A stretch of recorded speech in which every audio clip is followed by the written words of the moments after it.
Doctor Shazia Anwar Cheema साहिबा हमारे साथ मौजूद हैं, माहिर बैनुल अक़वामी अमूर हैं। Thank you very much doctor साहिबा, बहुत शुक्रिया। Good morning, I hope you are doing well. सबसे पहले तो मैं आपका कमेंट चाहूँगी इस G7 इजलास के हवाले से जिससे सदर ट्रंप ने अधूरा छोड़कर जाने का फ़ैसला किया। आप क्या समझती हैं जी, जो हमें जापान के अलावा बाकी सारे ममालिक का जो G7 में शामिल हैं, इनका जो स्टैंड है टुवर्ड्स ईरान और इजराइल, क्या कहेंगी इस पे, क्या कमेंट है आपका? ये मतवक्का है, ये इसमें कुछ भी गैर मतवक्का नहीं है। एक चीज़ अगर कोई गैर मतवक्का है तो वो जापान का जो रद्द-ए-अमल है। इनके दरमियान, जैसे आप अपने इंट्रो में कह रही हैं, इनके दरमियान बहुत डिवीज़न है। इनकी अपनी गवर्नमेंट्स के अंदर भी बहुत डिवीज़न है, जहाँ ये खुद बात कर रहे हैं कि इसराइल ने जो ये अटैक किया है ईरान पे, ये अनप्रोवोक्ड है। चाहे आप इसको मीडिया पे जो भी कहें, वेस्टर्न मीडिया पे, कि प्रीएम्प्टिव है, ईरान ने कोई न्यूक्लियर वेपन बना लिया था, इसराइल को कोई एग्जिस्टेंशियल थ्रेट हो गया था, तो ये सब ऐसे झूठ हैं जिनको वेस्टर्न मीडिया में भी नहीं खरीदा जा रहा है। ठीक है, तो ये बिल्कुल मुतवक्का है, क्योंकि इसके सिर्फ 3 ही हल हैं, इस जंग के 3 हल हैं। एक ये है कि ये अभी रुक जाए, इसराइल जो है वो अकल कर ले और रुक जाए, और दूसरा हल ये है कि इसराइल जो है वो न्यूक्लियर अटैक कर दे, और तीसरा जो है वो ये है कि अमेरिका जो है वो उसके साथ शामिल हो जाए। और तीनों जो हैं उनकी हमारे पास इसकी पॉसिबिलिटीज़ हैं। सबसे कम पॉसिबिलिटी ये है कि इसराइल रुक जाएगा, क्योंकि इसराइल इस वक्त नहीं रुकेगा। उसकी पहले ही मिसकैलकुलेशन हो गई है कि उसका ख्याल था 24 घंटों के अंदर अंदर डिकैपिटेशन हो जाएगी, सारे रहनुमा मारे जाएंगे, ईरान के अंदर इनकलाब आ जाएगा, लोग सड़कों पे निकल आएंगे। तो लोग तो बहुत कंसोलिडेट हैं, और जिस तरीके से ईरान ने जवाब दिया है तो ये उनके लिए बहुत गैर मुतवक्का है कि इतना कारामद जवाब कैसे दिया जा सकता है, एयर डिफेंस सिस्टम जो है वो इस तरह से फेल कैसे हो सकता है। तो उसमें जो लेटेस्ट न्यूज़ है वो ये है कि एक ब्रिटिश एयरक्राफ्ट कैरियर और 2 अमेरिकन एयरक्राफ्ट कैरियर जो है वो मेडिटेरेनियन से जो है वो मेडिटेरेनियन की तरफ जो है वो, और हो सकता है वो पर्शियन गल्फ में भी आ जाएं, तो वो इसराइल की सपोर्ट के लिए आ रहे हैं। तो इसका मतलब तो ये है कि ये जंग जो है वो बढ़ गई है। इस जंग के अंदर अमेरिका बराह रास्त शामिल होने लगा है, और अगर वो बराह रास्त शामिल नहीं होता है तो ये शिकस्त जो इस वक्त इसराइल को देखनी पड़ रही है, इसके साथ उसका जीना मुश्किल हो जाएगा। अच्छा शाजिया साहिबा, मैं आपसे इसी में सवाल करूंगी। आपने कहा कि मैं अमेरिका के हवाले से एक और कमेंट आपका लूंगी, उसके बाद फिर मैं ईरान की जानिब भी आती हूँ। अभी आपने खुद कहा कि अमेरिका बराह रास्त इस जंग में हिस्सा लेने जा रहा है, और ये बात कहीं ना कहीं ऑब्वियस हो रही है। इनडायरेक्टली वी ऑल नो कि अमेरिका की इजराइल को सपोर्ट हासिल है। मैं कल उनके कुछ मुख्तलिफ चैनल्स पे इंटरव्यूज़ भी देख रही थी, और ये हमारे न्यूज़ चैनल्स पे भी चलता रहा कि जी रिपब्लिकन्स हों या इंटरनली अमेरिका के अंदर से ये आवाज़ें उठ रही हैं कि हम कब तक लोगों की जंगों के अंदर शामिल होकर अपने शहरी मरवाते रहेंगे अमेरिकन्स, और इसके साथ साथ अमेरिकन्स के टैक्स का पैसा कब तक इन जंगी हथियारों में जो कि हम दूसरे ममालिक को सपोर्ट करने में ज़ाया कर रहे हैं। इस पर बहुत सारे लोग क्वेश्चन कर रहे हैं, और इवन अमेरिकन जो अवाम है वो भी क्वेश्चन कर रही है कि इजराइल की लड़ाई है या कहीं कोई भी लड़ाई है जिसमें अमेरिका पार्टिसिपेट करता है, उससे उनके शहरी या उनका एक सिस्टम भी तो हर्ट हो रहा है कहीं ना कहीं। बिल्कुल, और उसके साथ वो नेतन्याहू की वो बयानात और तकरीरें भी दिखा रहे हैं और रिपीट पे चला रहे हैं जो वो इराक के बारे में इस्तेमाल करता था, और इराक को की जंग के लिए उसने प्रोवोक किया था, और अब वो ईरान के लिए डिटो वही अल्फाज इस्तेमाल कर रहे हैं। और आप बिल्कुल ठीक कह रही हैं कि अमेरिकन पॉपुलेशन के पास इस बात के लिए कोई इस वक्त एपिटाइट नहीं है कि अमेरिका एक और उसके टैक्स के पैसों से एक और जंग में चला जाए। और यही हमारा भी ख्याल था कि ट्रंप आखिरी लम्हे तक इसको रेजिस्ट करता ही रहे, लेकिन बहुत मुश्किल है। वहाँ पे जो इन्फ्लुएंस है न्यू कंजर्वेटिव का और न्यू लिबरल का, न्यू कॉन्स का, वो इतना ज़्यादा है कि उसमें सर्वाइव करना बहुत मुश्किल है। लास्ट टाइम हमें याद है जिस शख्स ने, जिस प्रेसिडेंट ने अमेरिका के इसराइली लॉबी के सामने स्टैंड लिया था, वो जॉन एफ कैनेडी थे, और जिनका फिर मर्डर हो गया था यार। वो उन्होंने कहा था कि इसराइल ने न्यूक्लियर वेपन जो हैं वो चोरी करके क्यों बनाए हैं, और इसको प्रोब करें, और अल्टीमेटली उनका मर्डर हो गया था। तो ये जो इस लॉबी के सामने खड़े होना और ज़ायनिज़्म और इवेंजेलिक जो क्रिश्चियन हैं, ये इतना स्ट्रॉन्ग ग्रुप है, इसके सामने खड़े होना अल्टीमेटली ट्रंप को हथियार डालना ही है। तो सेनेट में जो है वो डिवीज़न है, जनरल पब्लिक में एक मैसिव जो है वो पोल टिल्ट है कि जंग के लिए नहीं जाना है, लेकिन यही नेतन्याहू चाहता था कि मैं एक जंग को शुरू करूँगा और फिर अमेरिका का आना उसके अंदर उसकी मजबूरी बन जाए। और जिस तरीके से उसने सोचा था कि हम 24 से 36 घंटों के अंदर अंदर, क्योंकि इतने ज़्यादा ये अपने जासूस और अपने एसेट्स ईरान के अंदर पेनिट्रेट कर चुके थे और ईरान का पूरा इंटेलिजेंस नेटवर्क इतना ज़्यादा कंप्रोमाइज्ड हो चुका था। और ये पहले भी लोग कह रहे थे कि ईरान का जो इंटेलिजेंस नेटवर्क है वो कंप्रोमाइज्ड है। इस्माइल हानिया का आप मर्डर देख लें, किस तरह से इनाग्रेशन जो है वो प्रेसिडेंशियल इनाग्रेशन के दिन पे आप टारगेट किलिंग कर रहे हैं। तो ये सारी चीज़ें इतनी पुरुमीद थी इसराइल के लिए कि हम तो साल 2 साल से तो बहुत एक्सेसिवली इस पे काम कर रहे हैं। हमारे तो इतने बंदे अंदर प्लांटेड हैं, हमने इतने घर टारगेट कर लिए हुए हैं, इनके साइंटिस्ट तक हमने मार देने हैं, हमने इनके इतने जो टॉप टियर हैं वो लोग हमने टारगेट किए हुए हैं।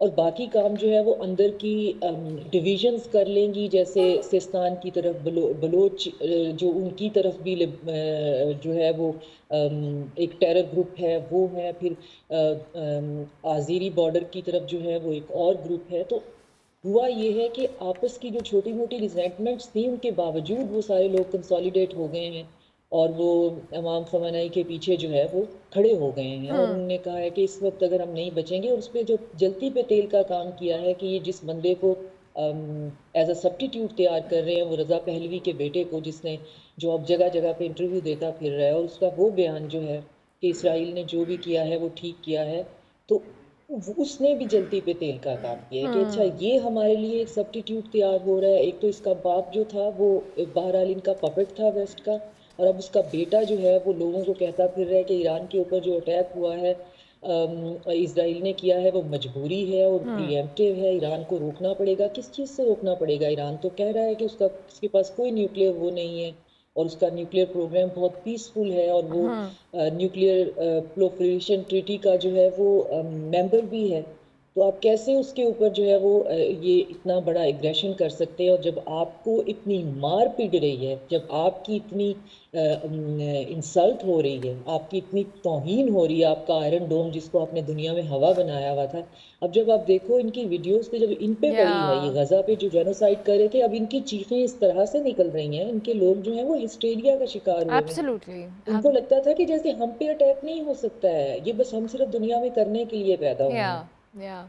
तो वो इसराइली कर क्या सकते हैं? वो सिर्फ असैसिनेशन कर सकते हैं, कत्ल कर सकते हैं, टारगेट किलिंग कर सकते हैं, बच्चों और निहत्थे औरतों पर हमला कर सकते हैं। और जब उन पर जवाबी हमला हुआ है तो अब उनको ये दिखाई दे रहा है, और अब अमेरिका को भी यही दिखाई दे रहा है कि अगर अब हम ईरान के साथ इस जंग में शामिल नहीं होते इसराइल के साथ ईरान के खिलाफ, तो ये जो ईरान की फतह होगी ये फिर पूरे वेस्ट के लिए इसको बर्दाश्त करना और हजम करना। लेकिन दूसरी साइड से पुतिन और चाइना जो है उन्होंने भी कैटेगोरिकली कह दिया है कि ईरान जो है उसकी जो टेरिटोरियल इंटेग्रिटी है उस पर कंप्रोमाइज़ नहीं होगा। तो हम सिर्फ दुआ ही कर सकते हैं सुबह सुबह यहाँ बैठ के कि ये कोई तीसरी जंग अजीम ना बने, अल्लाह ना करे, जिसके चांसेस जो हैं वो बहुत ज़्यादा दिखाई दे रहे हैं। अच्छा डॉक्टर साहब, अभी आपने बात की अमेरिका की कि, लेकिन अब जहाँ पर आपने रूस और चाइना का भी जिक्र किया, बरतानिया भी एक ज़ाहिर स्टेक होल्डर तो कहीं ना कहीं है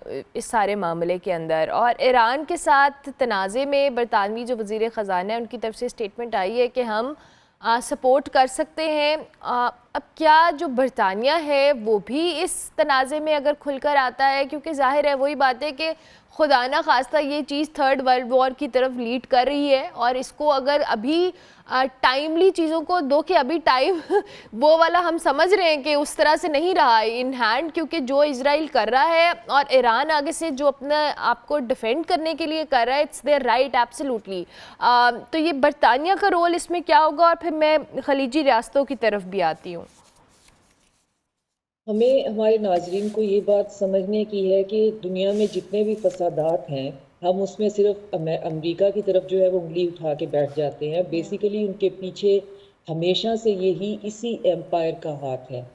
यही एशियंट एम्पायर है जो अपनी कॉलोनाइजेशन को और अपनी हेजमनी को भूली नहीं है, और यही इस वक्त यूक्रेन और रशिया की जंग करवा रही है, और यही इसी ने इराक के अटैक के पीछे थे, और यही अब इनका ईरान में मसला क्या है, इनसे ये बर्दाश्त नहीं होता कि ईरान का जो नेचुरल रिसोर्सेज हैं वो एक सॉवरन गवर्नमेंट के पास हों।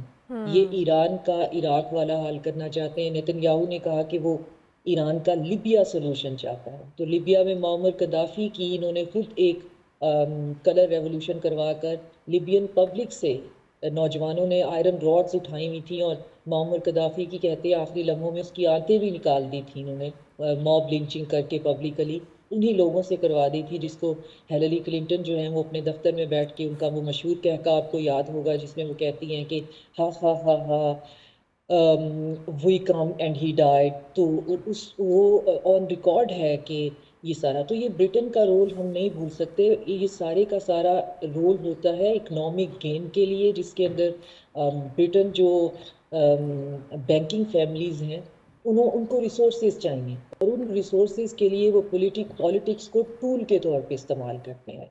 तो अभी भी ईरान के अंदर रज़ा शाह पहलवी और वही शाह का बेटा इंस्टॉल करना और इसको डिस्टेबलाइज करना, इसकी सॉवरेनिटी को कंप्रोमाइज़ करके एक पपेट रेजीम वहाँ इंस्टॉल करने का मतलब भी यही है कि आप रिसोर्सेज को एक्सप्लॉइट करें।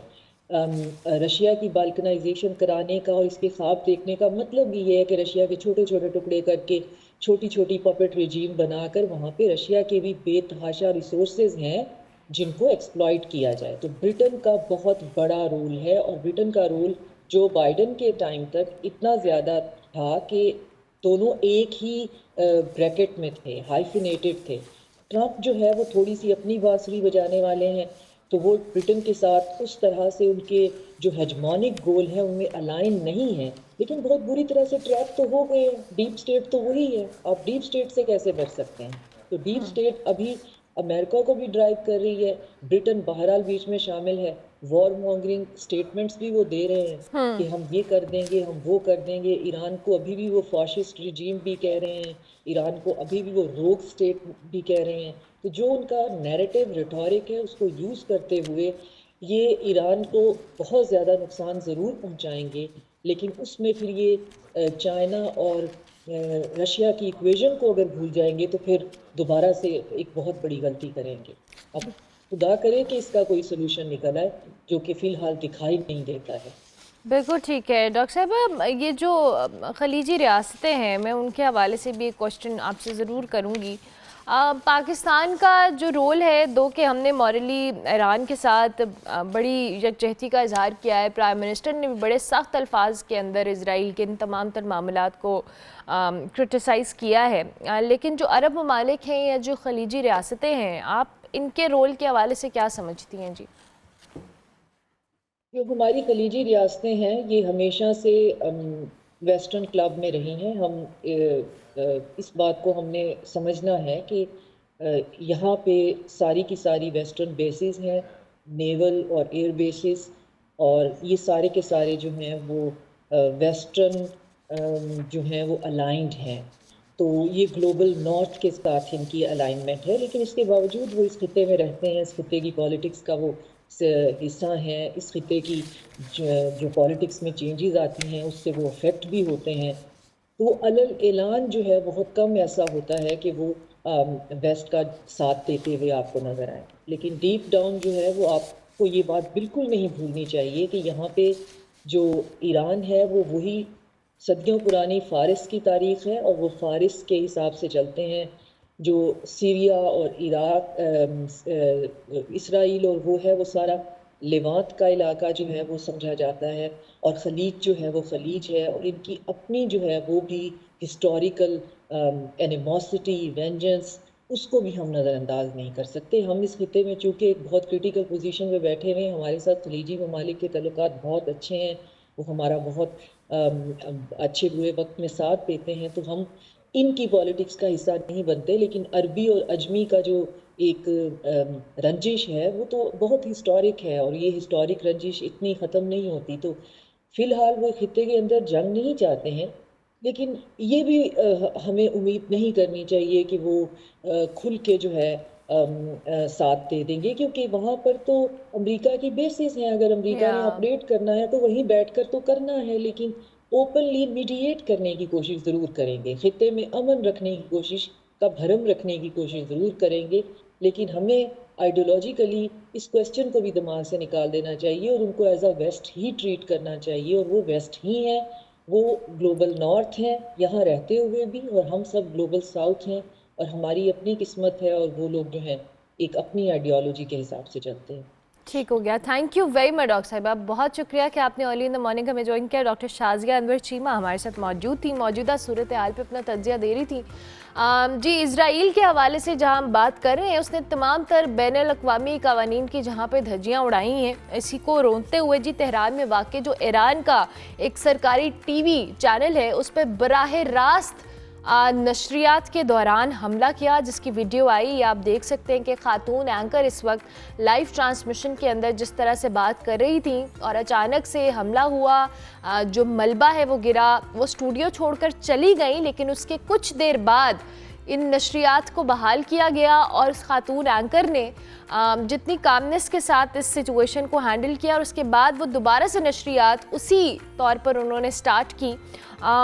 ये जो ताज़ा तरीन अपडेट्स देने का सिलसिला होता है, ये आई गेस कि इस वक्त की जो सूरत हाल इज़राइल और ईरान के दरमियान जारी है, उसमें इतना कंपोज रहना ये भी एक बड़ा बहादुरी का काम है। और कल जिस तरह से वीडियो आई भी दो के, ये बहुत एक दिल दहला देने वाली थी कि खुदा न खास्ता को मिसहैप भी हो सकता था, लेकिन दोबारा से नशरियात का आगाज़ हुआ, तो ये हमने सोचा आपके साथ क्लिप शेयर किया जाए। ब्रेक लेंगे, ब्रेक के बाद वापस आएंगे।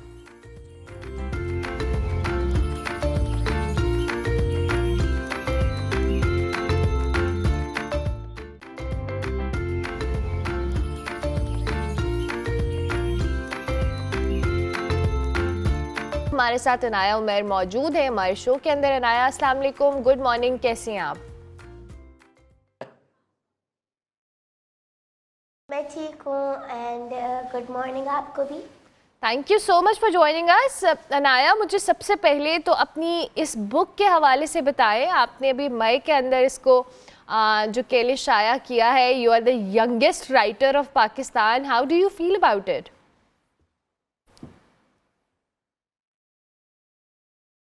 मुझे ये एजाज़ हासिल करके बहुत खुशी हो रही है एंड मैं इसका क्रेडिट अपने पेरेंट्स को और ग्रैंड पेरेंट्स को दूंगी, क्योंकि उन्होंने मुझे इतना सपोर्ट किया है मेरे इस पूरी जर्नी के अंदर।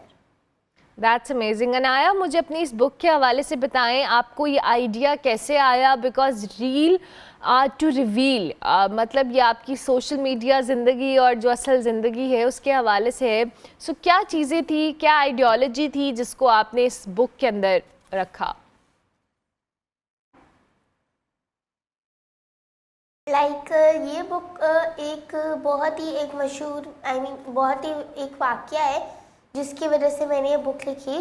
तो एक दफ़ा ना मैं लाहौर एयरपोर्ट पे थी और एक आंटी ने मेरी मम्मा को बोला कि आप जो हैं आपके पास खाली 2 बेटियां ही हैं। तो मेरी मम्मा ने कहा हाँ। फिर क्या हुआ कि वो लम्हा पास हो गया, लेकिन फिर वो बात मेरी दिल में रह गई। उसके बाद फिर हम फ्रेंड्स और फैमिली गैदरिंग्स में गए, तो वहाँ पे मैंने सुना कि मेरे पापा जो हैं बहुत सारे लोग मेरे पापा को बोल रहे हैं कि आप जो हैं आपके पास खाली 2 बेटियाँ हैं और आप इन 2 बेटियों पे अपना सारा पैसा क्यों खर्च करें इनकी पढ़ाई पर। आप जो है इनकी शादी के लिए बचा कर रखें, इनको क्यों पढ़ा रहे हैं। तो फिर मुझे वो सुन के बहुत बुरा लगा एंड फिर मैंने कहा कि नहीं, अब मुझे दुनिया को कुछ ऐसा करके दिखाना है जिससे पता चल जाए कि बेटी भी बहुत कुछ कर सकती है।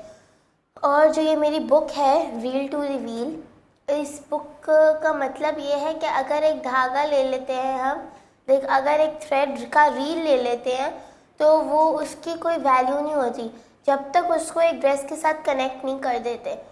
इसी तरह अगर आपके पास कोई नॉर्मल बंदा होगा, जब तक उसको करेक्ट मेंटोर नहीं मिलेगा ना, तब तक वो कुछ कर नहीं सकता, तब तक वो कुछ हासिल नहीं कर सकता।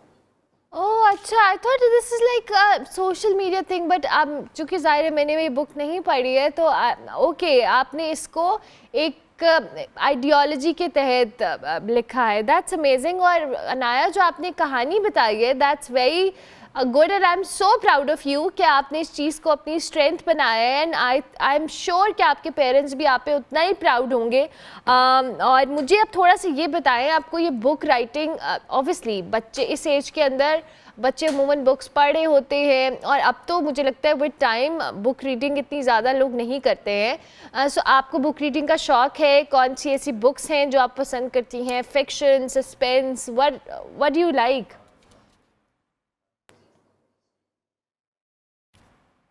बुक रीडिंग के अंदर मुझे इतनी चीज़ों का शौक नहीं है। बुक रीड मैं बहुत कम करती हूँ। मुझे मुझे फिक्शन स्टोरी ज़्यादा पसंद है जो रियलिटी बेस्ड होती है एंड वो रीड करके ही मुझे आइडिया आया मेंटोरशिप का जो मैंने अपनी बुक में लिखा है, क्योंकि जो मेरी बुक है ना वो पूरी तरह मेंटोरशिप पर है। एंड ये बुक लिखने में मुझे बहुत लगा, मुझे 2 साल लगे इसकी थिंकिंग के लिए एंड मुझे इसकी राइटिंग वगैरह के लिए मुझे लगा 6 to 7 months लगे। So it was not easy. I mean it was not easy but still I did it. Lovely lovely. अच्छा तो मुझे नया बताएं, आपने जाहिर है अब ये बुक पब्लिश हो गई है, सो जब आपके घर वालों ने, आपके फ्रेंड्स ने, आपकी फैमिली ने बुक पढ़ी, क्या रिएक्शन था उनका? वो बहुत खुश हुए और उनको बहुत अच्छा लगा कि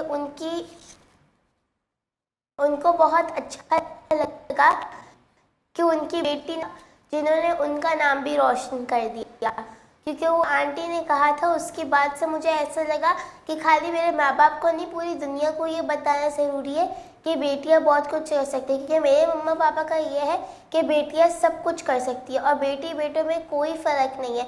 लेकिन दुनिया को कभी कभी कुछ लोगों को ऐसा लगता है कि बेटे ही ज़्यादा बेटे ही सब कुछ कर सकते, बेटियाँ नहीं कर सकती।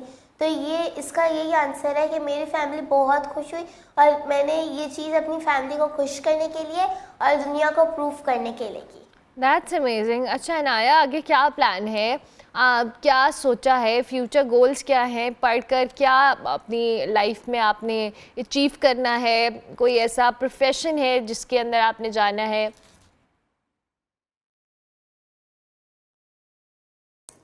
आगे अभी तो मैं राइटिंग को ही कंटिन्यू रखूँगी एंड क्योंकि अभी मेरी 3 बुक्स पे मैं एक साथ काम कर रही हूँ और मैंने एक इंस्टीट्यूट भी खोला है, उसका नाम है गीक, और गीक का मतलब होता है थिंक बियॉन्ड द बाउंड्रीज। और जो गीक है ना मेरा, उसके अंदर मैं बच्चों को ले रही हूँ भले, और मैं उनकी ड्रीम्स को स्पॉन्सर कर रही हूँ। मैं ये नहीं बोल रही कि आप पैसे दोगे ही, तो अगर आपके पास इतनी इकोनॉमी नहीं है, जैसे जो बहुत ही गरीब इलाके होते हैं, उनकी जो लड़कियां होती हैं, अगर उनके पास भी टैलेंट है ना तो वो भले मेरे पास आ जाए, सही है, और मैं उनको सपोर्ट करूँगी उनके टैलेंट को, क्योंकि मैं चाहती हूँ जैसे मेरे माँ बाप ने मुझे सपोर्ट किया वैसे ही मैं दूसरे लोगों को सपोर्ट करूँ। और ये 3 बुक्स जो मैं लिख रही हूँ उनका नाम, पहली वाली बुक का नाम है सी वर्ल्ड फ्रॉम आवर आइज, जिसका मतलब है कि आप अपनी आंखों से देखो। जैसे बहुत सारे बच्चे जो है ना, तो जैसे बहुत सारे जो बच्चे हैं ना वो मैंने लिए हैं एंड 4-5 बच्चे हैं, फिर मैं उनको बताऊंगी कि किस तरह राइट करते हैं एंड देन फिर हम लोग एक साथ मिलके वो बुक लिखेंगे। एंड एक और मेरी बुक है जिसका नाम है लाइट इन द डार्कनेस। इसका ये मतलब है, ये डिप्रेशन जिनको होता है ना, तो ये उनके लिए ये बुक है। एंड मेरी जो तीसरी बुक है उसका नाम है आई एम ब्लेस्ड। तो ये मेरी 3 बुक्स है जिनके बारे में मैं अभी लिख रही हूँ। That's amazing Anaya, I am really glad कि आप अपनी जो राइटिंग वाली चीज़ है इसको आगे लेके जा रही है। इन द एंड बहुत सारी यंग बच्चियाँ आपकी एज की, आपसे छोटी, आपको देख रही होंगी। एनीथिंग यू वांट टू से टू देम?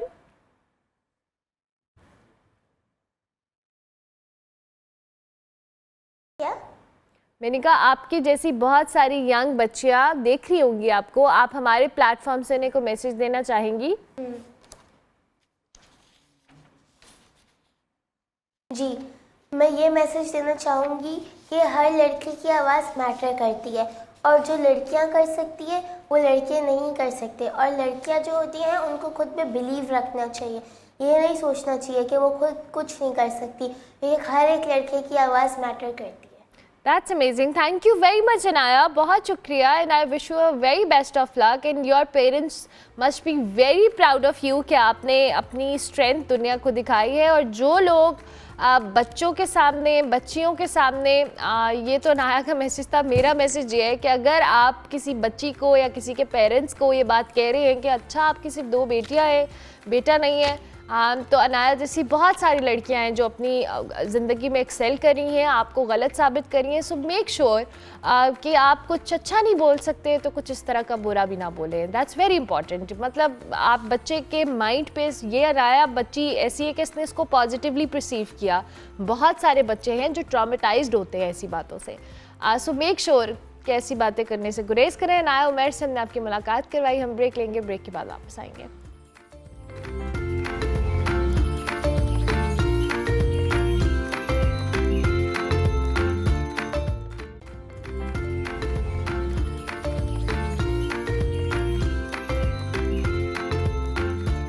शो के लिए ये कराची से आए हैं तो आपका डबल शुक्रिया Agha Kaleem, thank you very much. बहुत बहुत शुक्रिया कि आप तशरीफ लाए। गुड मॉर्निंग, कैसे हैं आप? अल्हम्दुलिल्लाह, आप सुनाएं? बिल्कुल ठीक ठाक। मैंने तो आपकी बहुत कम अचीवमेंट्स बताई हैं, अगर आप ये टेबल दिखा सकें जिस पे इनके मेडल्स, इनकी शील्ड्स और पता नहीं क्या क्या पड़ा हुआ है, तो ये ज़रा हमें बताएं कहाँ पे क्या क्या चीज़ें जीत चुके हैं अभी तक? बेसिकली ये जो चीज़ें हैं अभी तो आधी कम है, मेरे पास तरह के 2 बैग और पड़े हैं भर के रखे हुए, क्योंकि मैं 2018 से पाकिस्तान को अल्हम्दुलिल्लाह रिप्रेजेंट कर रहा हूँ। और मैंने कहा कि इसमें अल्हम्दुलिल्लाह 10 time all Sindh champion, 10 time all Karachi wushu champion, 2 time national champion, 4 time international champion, उसके अलावा 2 टाइम वर्ल्ड चैम्पियन। देखो वर्ल्ड चैम्पियनशिप वो होती है जिसमें 40+ ममालिक पाकिस्तान को उसको रिप्रेजेंट करते हैं, अपने अपने मुल्क को, जो थाईलैंड बैंकॉक में होती है। और उसके अलावा मैं 3 टाइम एशियन चैम्पियन हूँ, जो कि जो है ना मुख्तलिफ ममालिक में हुई, जैसे कि कज़ाकिस्तान में हुई, उज़्बेकिस्तान में हुई, उसके अलावा अज़रबैजान में हुई। तो अल्हम्दुलिल्लाह मैंने पाकिस्तान को हर जगह रिप्रेजेंट किया। मेन चीज़ ये मैम, हम लोग सपोर्ट के लिए तरस रहे होते हैं कि कहीं से हमें सपोर्ट मिल जाए, वो एक जॉब मिल जाए। जैसे कि देखो मैं एक चाय के होटल पे कराची में काम करता हूँ, वहाँ 12 घंटे काम कर रहा होता हूँ, फिर वहाँ से शाम को छुट्टी मेरी होती है, फिर मैं शाम से 12 तक क्लब में होता हूँ, वहाँ ट्रेनिंग कर रहा होता हूँ। फिर उसके बाद मैंने अपने स्पॉन्सर्स को मैनेज करना होता है कि यार मैं किसी के पास जाऊँ, किसी स्पॉन्सरशिप लूँ, मेरी अगली फ़ाइट आ रही। मैंने मैम अल्हम्दुलिल्लाह पाकिस्तान को 8 टाइम रिप्रेजेंट किया है इंटरनेशनल चैम्पियनशिप में। इसमें अल्हम्दुलिल्लाह मैंने पाकिस्तान को सब में सारे मेडल्स मैंने अल्हम्दुलिल्लाह ज़्यादातर जो है ना गोल्ड है, मगर उसके बावजूद जो सपोर्ट है वो बिल्कुल नहीं मिली है। मैं बाकायदा कराची से चल के लाहौर आया हूँ, क्या पता वो सपोर्ट यहाँ मिल जाए, कोई हमें बुला लें। तो मुझे बड़ी खुशी हुई कि मुझे अली ज़फ़र साहब ने मुझे यहाँ बुलाया, जो गुलकार है पाकिस्तान के। तो वो इंशाल्लाह आज या कल से मेरी मुलाकात है, तो इंशाल्लाह वो कि मुझे उम्मीद है, भरोसा है कि इंशाल्लाह वहाँ से सपोर्ट मिलेगी। लास्ट टाइम भी उन्होंने अल्हम्दुलिल्लाह मुझे भरपूर सपोर्ट किया था। 2023 में जब मैं यहाँ लाहौर आया था तो उन्होंने मेरी मान ली बड़ी मदद की थी। जब मैं वहाँ से होकर आया था, मैंने लोगों से उधार लिए थे, तो मेरी इसने बड़ी अल्हम्दुलिल्लाह बहुत हेल्प की थी अली ज़फ़र भाई ने। और उसके अलावा जो हमारे बच्चे हैं उनको भी भरपूर सपोर्ट किया, तो इसलिए मुझे बुलाया। मैं बहुत खुश हूँ कि मैं आया हूँ लाहौर में। आगा मुझे ये बताएं कि अभी आपने कहा कि अभी आप बहुत सारे इंटरनेशनल कॉम्पिटिशन्स में पार्टिसिपेट कर चुके हैं, तो अभी आपकी फेडरेशन है कोई, वो आपको भेजती है? आप जिस तरह से स्पॉन्सर्स ढूंढते हैं वो आपको सपोर्ट करते हैं या आप अपने ओन पे जाते हैं? नहीं, देखिए हमें ये बोला जाता है कि भाई इवेंट आ रहा है, आपने वीज़ा भी खुद लगाना है, टिकट भी खुद लेना है, होटल भी खुद करनी है, सब कुछ खुद ही करना पड़ता है। फिर हम स्पॉन्सर ढूंढते हैं। इसमें मैं फ़ोन करता हूँ अली परवेज़ भाई को, इस तरह हमें टिकट करवा के दे। फिर जो है ना एहसन अहमद भाई, अगर मैं उनका बताऊँ तो मैं 2022 में जब पहली बार कज़ाकिस्तान बाहर जा रहा था, तो एहसन भाई ने डे 1 से लेकर अल्हम्दुलिल्लाह आज तक वो सपोर्ट करते हुए, चाहे वो मेरी एशियन चैम्पियनशिप हो, चाहे वो मेरी वर्ल्ड चैम्पियनशिप हो। उसके अलावा मेरी कंपनी है टीम टैपमेट ऑन ट्रसल, और उसके अलावा माइको, ये मुझे सपोर्ट कर रही है ताकि मैं हर इवेंट्स के लिए खेलूँ। असल जो सपोर्ट होती है वो हमें गवर्नमेंट से चाहिए होती है। जाहिर सी बात है, अगर गवर्नमेंट सपोर्ट नहीं करती, जो प्राइवेट सेक्टर होते हैं वो बेसिकली आपको 1 टाइम सपोर्ट करते हैं, मगर जो प्राइवेट सपोर्ट है वो ये होता है कि आपको प्रॉपर एक जॉब मिल जाती है, तो आपको टेंशन नहीं होती है। तो ये कि मुझे इस वक्त जो है ना टीम टैपमेंट ने अल्हम्दुलिल्लाह भरपूर सपोर्ट किया इस इवेंट के लिए भी, और इसके अलावा जुबली इंश्योरेंस ने, वलीद अजीज़ भाई ने, तो ये वो लोग हैं जिन्होंने मुझे थामा हुआ है। ये असल जो है ना मेरी यही है, स्पोर्ट बोर्ड मेरी यही है। अगर ये ना होती तो मैं आज यहाँ पर ये इतने सारे मेडल के साथ नहीं होता। इसके अलावा मेरे 5-6 इवेंट कैंसिल भी हुए, अगर वो कैंसिल भी ना होते तो आज आपको यहाँ पर बहुत सारे मेडल्स के अंबार नजर आते हैं। हमारे अंदर वो टैलेंट है, हम कुछ कर सकते हैं, मगर अफसोस का मकाम ये कि हमें जो ना सपोर्ट नहीं किया था। तो आपने गवर्नमेंट रिप्रेजेंटेटिव किसी से बात की? जी मैं गया हूँ, मैं कई मरतबा गया हूँ। वो हमें कहते हैं कि हमारे पास फंड्स नहीं है, अगर फंड्स से वो 2 महीने बाद आएंगे। हम बोलते हैं हमारे लिए कुछ लिख के दो, हम लिख के भी देते, तो हमें वो चीज़ अभी तक वो सपोर्ट नहीं मिली जो मिलनी चाहिए। देखो जो एक होता है ना कि जो कोई बोले कि भाई आप इनको सपोर्ट करें, एक जो बड़ा कहता है तो सपोर्ट मिलती है। कभी कभार मैं सोचता हूँ यार कि देखो मेरी गलती ये नहीं है कि मैं जो ना ये सपोर्ट नहीं मिल रही, मेरी गलती ये कि मैं किसी ऐसे सियासतदान का बच्चा नहीं हूँ, उनका बेटा नहीं हूँ ना MP। अगर मैं उनका बेटा होता तो आज मुझे किसी के पास जाना नहीं पड़ता, वो मेरी एक कॉल पे सारा काम कर दिया, भाई मेरा बेटा जा रहा है आप सपोर्ट करो। मगर अफसोस का मकाम ये कि मेरे एक वालिद साहब खुद चाय के होटल में काम करते हैं, 7 साल की उम्र से उसने चाय के होटल संभाला है, अभी तक वो उनकी उम्र 50+ हो गई है, मगर अभी भी एक चाय के होटल में काम कर रहे हैं। असल कसूर मेरा ये कि मैं गरीब का बच्चा हूँ। अगर मैं किसी MNA या चेयरमैन का बच्चा होता तो आज मुझे यकीन है, भरोसा है कि आज ये मेडल जो है ना इतने में लाए, मैं इससे 3 डबल ला सकता था पाकिस्तान के लिए। मगर अफसोस ये कि मुझे अक्सर कभी कभार इस तरह होता है कि यार काश मेरे कोई अपना किसी ओहदे में होता तो आज मुझे ये इतना भागम दौड़ी नहीं करनी पड़ती। आज मैं ट्रेनों में कराची से लाहौर नहीं आना पड़ता, आज मुझे इस्लामाबाद नहीं जाना पड़ता सपोर्ट के लिए कि आप सपोर्ट करें, प्रमोट करें। ये इतना वज़न मैं उठा के चलता हूँ तो मुझे तकलीफ़ होती है अपने हाथों में कि यार मैं किस तरह कराची से यहाँ पर आया हूँ, तो मुझे पता है और मुझे मेरे अल्लाह को बेहतर पता है इस बारे में। You are such a brave person. आप जिस तरह से कामयाबियाँ समेट रहे हैं, आई एम श्योर कि आपके पेरेंट्स को आप पे फ़ख्र होगा, हम सबको आप पे बहुत फ़ख्र है कि आप पाकिस्तान को रिप्रेजेंट कर रहे हैं, पाकिस्तान के लिए इतने मेडल्स जीत रहे हैं। और मैं खुद पर्सनली इस प्लेटफॉर्म से हम CM साहिबा से अपील करेंगे, मरीम नवाज़ साहिबा से मैं अपील करूँगी, जो इदारे हैं, जो प्राइवेट सेक्टर है, प्लीज़ इन प्लेयर्स को ओन करें। अगर ये अपने ओन पर इतनी मुशक्क़त के साथ, इतनी स्ट्रगल के साथ इन चीज़ों को हासिल कर रहे हैं, तो आई एम श्योर कि अगर आप इनको थोड़ी सी सपोर्ट देंगे, एंड आई एम श्योर ये गवर्नमेंट के लिए, इदारों के लिए इट्स पीनट्स, ये कुछ भी नहीं है कि अगर आप इन प्लेयर्स को ओन कर लेंगे। और मैं जो पंजाब स्पोर्ट्स बोर्ड वाले हैं, मरीम नवाज़ साहिबा हैं, अज़मा बुखारी हैं, कोई भी ये मैसेज मेरे प्लेटफॉर्म से कहीं भी पहुंच पाए, so I will be very happy कि आप आगा कलीम को ओन करें, इनको सपोर्ट करें। आगे आपका कौन सा कंपटीशन आ रहा है? अभी इसी महीने मेरा जो ना जून में 28 जून को मेरी चैंपियनशिप में, मगर मेरे पास कोई टिकट नहीं, कोई सपोर्ट नहीं। कहाँ पे हो रही है चैंपियनशिप? अजरबैजान बाकू में हो रही है। अगर मैं जाता हूँ तो मैं आपसे वादा करता हूँ मैं जाके नॉकआउट करके आऊँगा। मेरे अंदर वो स्ट्रेंथ है कि मैं अल्हम्दुलिल्लाह इतना मैं फिट हूँ कि मैं ये फाइट विन कर सकता हूँ। जुलाई में मेरे इवेंट है, कोई सपोर्ट मुझे नहीं। अगस्त में तुर्की में इवेंट है, कोई सपोर्ट नहीं है। तो देखो मैं ये बोलता हूँ, देखो अगर जब हम टिकटॉक स्क्रॉल कर रहे होते हैं, मैं वहाँ पर ऐसी बेहुदा चीज़ें देखता हूँ जो लोग मतलब कोई डांस वगैरह करता है, कोई ऐसी हरकतें करते हैं, लोग इनको बुलाते हैं बाकायदा अपने इवेंट्स में कि यार आप इधर आएँ, आप इधर बैठे, हम आपको इनके ऊपर लाखों रुपये से लुटा रहे होते हैं कि मैं बोलता हूँ मैं परेशान हूँ यार, ये इन आम चीज़ों पर लोग इतना इनको सपोर्ट करते हैं, मगर एक वो स्पोर्ट जो हम अपना खून का नजराना पेश करते हैं। मैम ये मेरी हाथ में फ्रैक्चर है, टांग मेरी फ्रैक्चर है, नाक मेरा टूटा हुआ है, मतलब अपना खून का नजराना पेश करते हैं इस वतन के लिए, इस अर्शी के लिए, मगर फिर भी हमें वो सपोर्ट नहीं मिलती है। इवेंट बहुत सारे, मैंने कहा इवेंट बहुत सारे, सिर्फ मुझे सपोर्ट मिलेगा, मैं जाऊंगा, खेलूंगा, परफॉर्म करके दिखाऊंगा। मैं कई मरतबा किया हूँ, सारे गोल्ड पड़े हुए, इसमें वर्ल्ड चैंपियनशिप के 3 पड़े हुए, 2 गोल्ड है, इसके अलावा 2 जो है ना ब्रॉन्ज मेडल पड़े हैं वर्ल्ड चैंपियनशिप के, 1 सिल्वर मेडल है। मैंने मतलब मेरे 5 मरतबा वर्ल्ड चैंपियनशिप के लिए, इसमें 2 मरतबा गोल्ड से, 2 मरतबा सिल्वर ब्रॉन्ज मेडल है, 1 मरतबा सिल्वर है। उसके अलावा मैं 3 टाइम एशियन चैंपियन। अगर मुझे इस तरह सपोर्ट मिलती जाएगी तो मुझे भरोसा है कि इंशाल्लाह मैं और भी इस तरह पाकिस्तान के लिए बहुत सारे मेडल ला सकता हूँ। थोड़ा ये कि अगर सपोर्ट मिला जाए ताकि मैं इस तरह खेलूँ, पाकिस्तान को रिप्रेजेंट करूँ। मुझे भी बड़ा अफसोस होता है कि मैं इतना दूर से यहाँ पर आता हूँ। तो नहीं, हमें खुशी है कि आप आए हैं और हमें मौका मिला है कि हम आप जैसे टैलेंट को दुनिया को दिखा सकें, तो क्या आप काफ़ी हैं अपना टैलेंट दुनिया को दिखाने के लिए। थैंक यू वेरी मच आगा कलीम, बहुत शुक्रिया।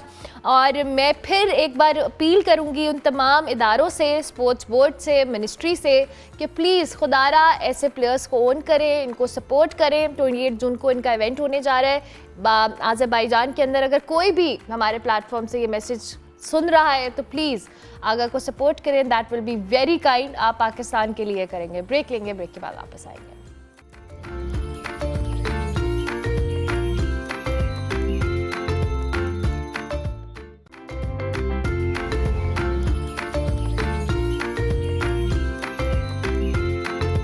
नायाब गौहरजान हमारे साथ मौजूद है, रहनुमा पीपल्स पार्टी हैं, एक्टिविस्ट हैं और अभी आजकल एक नए ओहदे के ऊपर अपनी जो खिदमात है वो सर अंजाम दे रही हैं। अस्सलाम वालेकुम Nayab, thank you very much. कैसी हैं आप? Thank you so much, I am good. आप सुनाएं, आप कैसी हैं? मैं बिल्कुल ठीक ठाक। Good to have you on the show. Nayab, मैं सबसे पहले तो आपसे ये सवाल ज़रा करती हूँ, आपके नज़दीक ये जो हमारे मुल्क के अंदर ख़वातीन या सिंफी बराबरी का कॉन्सेप्ट है, ये over time do you think कि बेहतर हुआ है?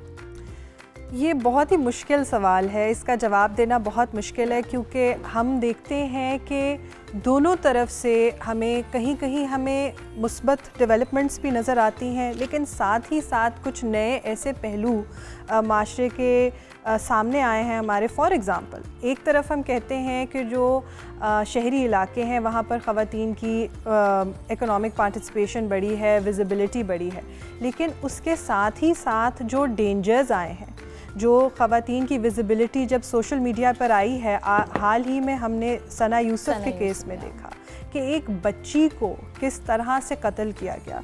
तो मैं ये समझती हूँ कि कहीं पर भी अभी हम ये नहीं कह सकते कि हमने इस मसले के ऊपर प्रॉपरली तवज्जो से काम किया है। पाकिस्तान आज भी एक पेट्रियार्कल माशरा है, यहाँ पर ख़वातीन के लिए बहुत मुश्किलात हैं, चाहे वो शहरी इलाकों से हो चाहे वो देही इलाकों से हो। उनके मसाइल मुख्तलिफ ज़रूर हो सकते हैं, उनके चाहे मसाइल की इंटेंसिटी फ़र्क हो सकती है, लेकिन eight the end of the day जो पेट्रियार्की है वो हर तबके की औरत, हर रीजन की औरत को अफेक्ट करती है। तो ये एक बहुत लंबी लड़ाई है एंड आई थिंक कि अभी हम बहुत पीछे हैं।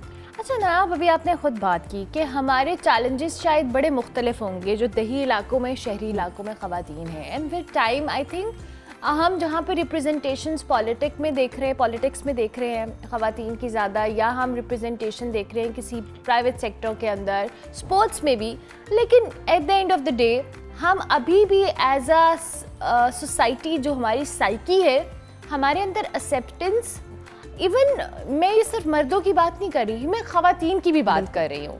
मैं ज़रूर चाहूँगी आप इस पे कमेंट करें। बिल्कुल, देखिए, जहाँ तक आपने एक्सेप्टेंस की बात की, यही बात है कि जब चेंज आता है और हम कहीं देखते हैं कि कोई पॉजिटिव चेंज आ रहा है कि ख़वातीन मईशत के अंदर या सियासत के अंदर या कहीं भी समाज में अपना किरदार अदा कर रही हैं, उसके साथ सबसे बड़ा मसला आता है स्टिग्मा का, कि वो ख़वातीन, हमें पता है, you and I both are visible women, हमें पता है कि इस विजिबिलिटी के साथ क्या बैगेज आता है, किस तरह से आप खौफज़दा भी होते हैं, किस तरह से आपको लोगों की बातें सुननी पड़ती हैं। ये अनफेयर है। अपना जो किरदार अदा करना माशरे में या अपनी मर्ज़ी से ज़िंदगी गुजारना, उसकी कीमत इतनी ज़्यादा नहीं होनी चाहिए। सो आई डू बिलीव के साथ साथ जब हम देखते हैं कि ये चीज़ें हो रही हैं, उसके साथ हमें ये भी देखना है कि उसकी कीमत भी ज़्यादा है, उसमें मुश्किलात भी बहुत ज़्यादा हैं और बहुत लंबा। जिस तरह आपने पार्टिसिपेशन की बात की, मैं कहूँगी कि आज भी अगर आप इस सर्वे को भी देखें, उसके अंदर कुछ स्पेसिफिक उसके पैरामीटर्स होते हैं। जैसे फॉर एग्ज़ाम्पल जो सियासी पार्टिसिपेशन है, ओवरऑल हमने देखा है कि ख़वातीन की पार्टिसिपेशन एज़ वोटर्स बढ़ी है, लेकिन एज़ डिसीजन मेकर्स क्या ख़वातीन की पार्टिसिपेशन बढ़ी है? क्या काबीना के अंदर, पार्लिमान के अंदर ख़वातीन की पार्टिसिपेशन बढ़ी है? क्या सियासी लीडरशिप रोल्स के अंदर ख़वातीन की ना सिर्फ पार्टिसिपेशन, लेकिन जैसे आपने कहा क्या हम एक्सेप्ट करते हैं ख़वातीन को लीडरशिप रोल्स के अंदर? ये है वो माइंडसेट चेंज जिसके बारे में हमें बात करनी है कि हम सिर्फ पार्टिसिपेशन की बात नहीं कर रहे, हम वैल्यूबल पार्टिसिपेशन की बात कर रहे हैं, हम फैसला साजी की बात कर रहे हैं कि ख़वातीन को ऐसे रोल्स में होना चाहिए कि वो नंबर 2 का किरदार ना अदा करें, वो मर्द हजरात के साथ खड़ी होकर डिसीजन मेकर्स का रोल करें। और आज भी हम ये देखते हैं कि लोगों के दिलों के अंदर इस चीज़ के लिए एक्सेप्टेंस नहीं है। आज भी वो ये समझते हैं कि ख़वातीन उन लीडरशिप रोल्स के लिए मुनासिब नहीं हैं, शायद उनके अंदर वो ताकत नहीं है, शायद उनके अंदर वो इमोशनल मैच्योरिटी नहीं है, जो कि बिल्कुल गलत है। हमने दुनिया के अंदर देखा है कि जहाँ जहाँ आपने, चाहे वो किसी बिज़नेस के अंदर हो, सियासी जमात के अंदर हो, किसी ऑर्गेनाइजेशन में हो, जहाँ जहाँ आपने ख़वातीन को ज़्यादा लीडरशिप रोल्स दिए हैं, जहाँ जहाँ डाइवर्सिटी ज़्यादा आई है वहाँ बेहतरी आई है। उन बिजनेसेस ने ज़्यादा ग्रो किया है, उस समाज ने ज़्यादा तरक्की की है, वो सियासी सिस्टम ने ज़्यादा तरक्की की है जहाँ ख़वातीन को लीडरशिप रोल्स मिले। सो आई बिलीव कि एक बहुत लंबी जर्नी है और मुझे बहुत दुख के साथ कहना पड़ रहा है कि आज भी ख़वातीन अपनी विजिबिलिटी पर खौफज़दा होती। I so agree with that, because visibility के साथ बहुत सारे ऐसे टैबूज जुड़े हैं, बहुत सारी ऐसी जो कह ले साइड इफ़ेक्ट्स आप जिनको कह सकते हैं वो जुड़े हैं। Because at the end of the day वही बात घूम फिर कर यही आती है कि as a society we don't accept. हम बहुत बड़ी बड़ी बातें करते हैं कि अच्छा जी हम तो प्रॉपर चांस देते हैं, हम तो मौका दे रहे हैं, but at the end of the day कहीं ना कहीं लोगों के दिलों में बात होती है कि हाँ इनमें वो इमोशनल मैच्योरिटी नहीं है या बहुत सारी चीज़ें। ना हम बेहतर कैसे कर सकते हैं? दो कि हमने अच्छी पोजीशंस के ऊपर अच्छी जैसे आपने कहा कि ऑर्गेनाइजेशंस हैं, पॉलिटिकल पार्टीज़ हैं हमारे मुल्क के अंदर बड़ी वोकल और बड़ी एक्टिव ख़वातीन रही हैं और आप जैसी ख़वातीन अभी काम कर भी रही हैं पॉलिटिक्स के अंदर। मैं स्पेसिफिकली बात कर रही हूँ, बेहतरी कैसे आ सकती है? क्योंकि वही बात है कि हमें डिसीजन मेकिंग रोल्स के अंदर ख़वातीन को ज़्यादा लेकर आना है, उनको इनकरेज करना है। How can we do that? देखिए, सबसे पहली तो ये चीज़ है कि लोगों को सेंसिटाइज़ करने की ज़रूरत है कि मसाइल हैं क्या। आज भी हमारे माशरे में बहुत सारे ऐसे लोग हैं जो मानते ही नहीं हैं कि ख़वातीन के पास इक्वल अपॉर्चुनिटीज़ नहीं हैं या ख़वातीन के कुछ ऐसे चैलेंजेस आते हैं, कुछ ऐसे मसले, कुछ ऑब्स्टिकल्स उनको फ़ेस करने पड़ते हैं जो कि मर्द हज़रात को शायद फ़ेस नहीं करने पड़ते उस इंटेंसिटी के साथ। तो सबसे पहली बात तो ये है कि आप लोगों को ये बताएं। आज भी हमारी, let's start with the indicators, आज हमारी माशी जो पार्टिसिपेशन है ख़वातीन की वो हमारे ख़ित्ते के अंदर भी सबसे कम है। सिर्फ 25% ख़वातीन जो हैं वो फॉर्मल वर्क फोर्स के अंदर पार्टिसिपेट करती हैं। आप इमेजिन करें कि मुल्क की मईशत को कितना बड़ा लॉस हो रहा है कि एक आपकी पोटेंशियल लेबर फोर्स है जो ऐड कर सकती है मुल्क की मईशत पे, क्यों हम इस पे काम नहीं कर रहे? नंबर 2, एजुकेशन के अंदर हम पीछे हैं। नंबर 3, पॉलिटिकल पार्टिसिपेशन के अंदर हम पीछे हैं। आप हेल्थ केयर नंबर 4 अगर उसको उठाकर देखें, आज भी हमारा जो मैटरनल मोर्टालिटी का रेट है कि जिस तरह लड़कियां या बच्चियां जो बच्चा जब पैदा कर रही होती हैं तो वो मर जाती हैं, और ये वो माशरा है जहाँ पर ये शरह इतनी ज़्यादा है, लेकिन तब भी आपको छोटी बच्चियों की शादी रोकने के लिए जो एक बिल था उसको पास करते करते नेशनल असेंबली में 7 साल लग गए। हमने लोगों को ये बताया कि ये मसला इतना संगीन है, ये आपके पूरे मुल्क की मईशत के साथ जुड़ा है। जितनी कम उम्री में शादी होगी उतनी तालीम की कमी होगी। जो हम सुन रहे हैं ना वो भी एक अलग डिबेट है। एब्सोल्युटली, उतनी ही तालीम की कमी होगी, उतनी ही उसके पास इकोनॉमिक अपॉर्चुनिटीज़ कम होंगे, उतने ही उसके पास हेल्थ केयर के चैलेंजेस ज़्यादा होंगे। तो सबसे पहली चीज़ तो ये है कि हमें हर एवेन्यू के अंदर लोगों को ये बताने की ज़रूरत है कि मसला कितना संगीन है। आप ये सोचें कि जब सिर्फ आप मईशत को अगर उठा के देख लें, एक खातून जब किसी वर्क प्लेस में जाती है काम करने के लिए तो पहले अगर वो पब्लिक ट्रांसपोर्ट ले रही है तो वहाँ पर उसे हरासमेंट का सामना करना पड़ता है। यानी घर से काम तक का सफ़र ही इतना मुश्किल होता है कि वो सफ़र तय करते करते ही आप खौफज़दा हैं। फिर आप काम पे जाते हैं, वहाँ पर भी आपके लिए एक महफूज एनवायरनमेंट नहीं बनाया जाता। फिर आपकी वहाँ पर वेज के अंदर गैप्स हैं। फिर काम के अंदर बायसेस होते हैं कि अगर कोई खातून जो है वो उसकी शादी हो गई या वो मैटरनिटी लीव पे चली गई तो दैट मीन्स कि वो तो अच्छी वर्कर है ही नहीं, इसको तो निकाल दो। ये है माइंडसेट चेंज कि हमें लॉज से लेकर, कानून साजी से लेकर, ख़वातीन की पॉलिटिकल पार्टिसिपेशन से लेकर, डिसीजन मेकिंग रोल्स से लेकर मईशत की पार्टिसिपेशन तक, ये एक लंबा सफ़र है। एक एक एवेन्यू में हमें, हम मुझे लगता है स्टार्ट भी नहीं हुए हैं। एब्सोल्युटली हम बहुत पीछे। देखिए, जैसा आपने कहा कि तशवीश का इजहार किया बहुत लोगों ने जब ये रैंकिंग आई। आई एग्री कि हो सकता है कि कुछ जिस तरह से रैंकिंग हुई है, कुछ 1-2 ममालिक ऐसे होंगे जिनसे हमें आगे होना चाहिए था, लेकिन फिर भी 148 रेट के अंदर अगर हम 140 पे भी हों, 145 पे भी हों, तो हमारे लिए शर्मिंदगी का बायस होना चाहिए ये।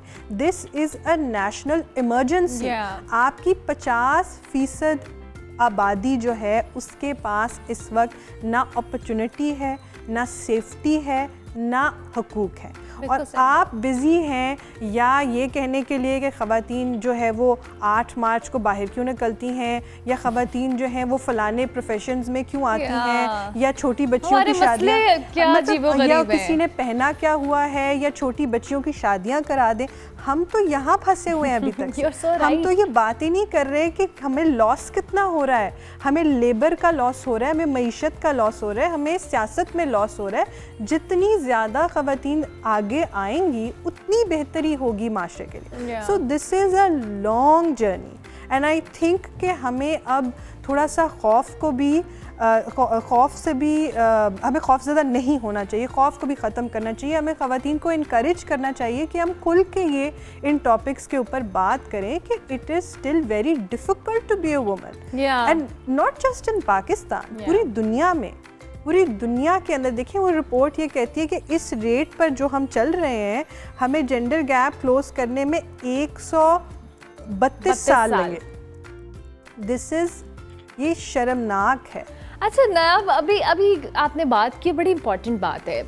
अच्छा, हम अभी ये स्ट्रगल कर रहे हैं कि हमने ख़वातीन को डिसीजन मेकिंग रोल्स पे लाना है, अच्छी डेजिग्नेशंस पे हमें ख़वातीन, अच्छा अब जो काम कर रही हैं ऑलरेडी वो भी तो एक जंग लड़ रही हैं। I can feel for all the women out there. मैं हमेशा कहती हूँ कि चाहे वो एक बैंक में जॉब कर रही है, या एक चैनल में जॉब कर रही है, या कोई डॉक्टर है, हर एक को मुझे लगता है कि हर महाज के ऊपर लड़कर काम करना है। आप जितना मर्जी कहें कि जी हमने मौका दिया हुआ है, वो आती है काम कर, नो, बहुत सारे ऐसे फैक्टर्स हैं जो कि ख़वातीन ऑलरेडी इन रोल्स के ऊपर मौजूद हैं, उनको काम करने में उतने ही चैलेंजेस हैं जितना हम अभी उन देही इलाकों की ख़वातीन की बात कर रहे हैं। एब्सोल्युटली। देखिए मैं ये भी समझती हूँ कि हमें इस बात को भी क्लैरिफाई करने की ज़रूरत है। बहुत सारे लोग ये कहते हैं कि इनको क्या पता, ये तो शहरी ख़वातीन हैं, ये तो प्रिविलेज्ड ख़वातीन हैं, एट्सेट्रा एट्सेट्रा। ठीक है, हम ये मानते हैं कि प्रिविलेज होता है, लेकिन हम बार बार ये भी बताते हैं कि जो ये सिनफी बराबरी का जो मसला है, जो लड़ाई है, ये हर तबके और हर इलाके की खातून की लड़ाई है। उस लड़ाई की नौइयत बदल सकती है, उसकी इंटेंसिटी बदल सकती है, लेकिन सबके चैलेंजेस हैं। जैसे मैंने आपको ये बताया कि एक शहरी लड़की जो एक मिडिल क्लास घराने से है, जो काम करना शुरू करती है, उसके लिए काम तक पहुंचना, क्योंकि पब्लिक ट्रांसपोर्ट की अवेलेबिलिटी नहीं है, या जहाँ पर है वहाँ पर उसकी क्वालिटी अच्छी नहीं है, या जहाँ पर क्वालिटी अच्छी है वहाँ पर ख़वातीन के लिए हिफाजत नहीं है, तो वो सिलसिला जो वहाँ से शुरू होता है उसके अपने चैलेंजेस हैं। वो हरासमेंट का चैलेंज अलग है जो उसको फेस करना पड़ता है घर से काम तक पहुंचने में, फिर वहाँ पर अलग चैलेंजेस हैं। जैसे कि आपने बात की, बहुत सारे वर्क प्लेसेस तो सेंसिटाइज्ड ही नहीं हैं, वो आज भी ज़्यादातर मर्द हजरात के लिए बने हैं। वहाँ पर जो ख़वातीन की स्पेसिफ़िक चीज़ें हैं, एक मैं रिसर्च पढ़ रही थी कि बहुत सारे ऐसे बड़ी बड़ी ऑर्गेनाइजेशंस हैं कि जहाँ पर सैनिटेशन की फैसिलिटीज़ जो है वो ख़वातीन को स्पेसिफिकली माइंड में रखते हुए अवेलेबल है।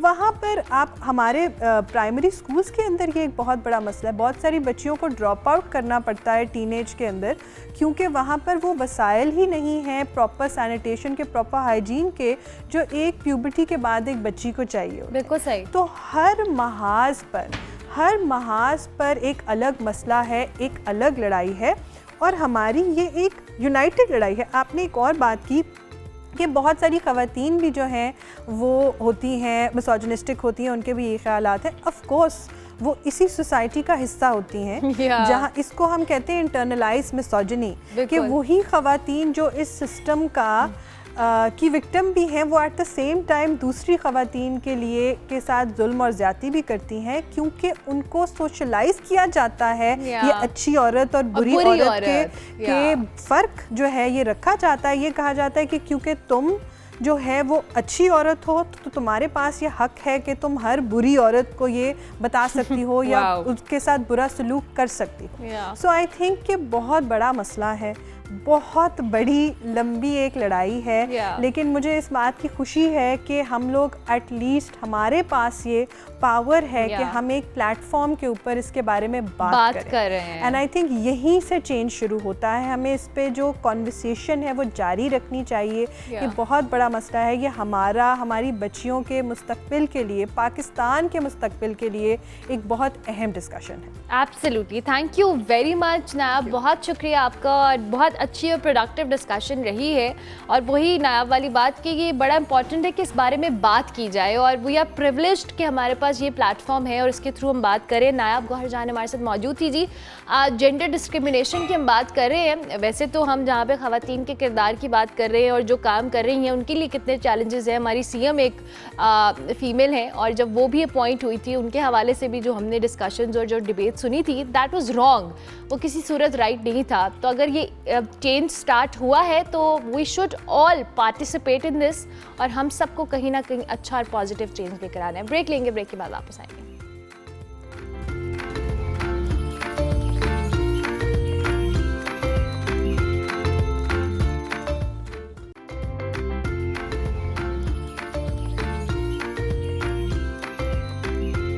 मलिक अहमद खान बच्चर साहब हमारे साथ मौजूद है, अपोजिशन लीडर है, उनको हम खुश आमदीद कहेंगे। Thank you very much Malik साहब, बहुत शुक्रिया आपका।